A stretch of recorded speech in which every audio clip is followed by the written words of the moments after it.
তুমি আমার PP? Yes Bublai, I am your PP. ও মা, তুমি তো মেম সাহেব, তোমার সাথে আমি গল্প করব কি করে? কে বললো আমি মেম সাহেব? দাঁড়াও। কুমোরপাড়ার গরুর গাড়ি, বোঝাই করা কলসি হাঁড়ি, গাড়ি চালায় বংশী বদন। কে আর বলবো?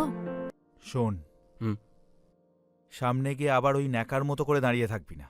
আর ওই শেয়ানা দাদা যদি বলে এবছর বিকিকিনি কম, আর সেই শুনে তুই যদি 200 টাকা চাঁদা নিয়ে আসিস না, তোকে খেস্তাবো কিন্তু। কি বলছো টিঙ্কুদা? গোটা গোষ্ঠী একসাথে হাত খেলিয়ে দাঁড়িয়ে থাকবে। দাঁড়িয়ে থাকলে তুই শুয়ে পড়বি। ভাবা যায়? ওপরে নদী বিদেশ থেকে ফিরলো, আমরা কেমন বিদেশিদের মতো এখানে বসে দুপুর 1টায় চা খাচ্ছি। যাই বলো বাবা, ও দেশের হাওয়া লেগে নদীটি কিন্তু পুরো বদলে গেছে। কেন? তুমি না ওকে মাধ্যমিকের সময় ইংরেজি পড়াতে, তাও আবার বিনা পয়সায়। নদীটি পারতো না? পারতো না সে একবার তোমাকে টুক করে প্রণামটা অন্তত করে যেত?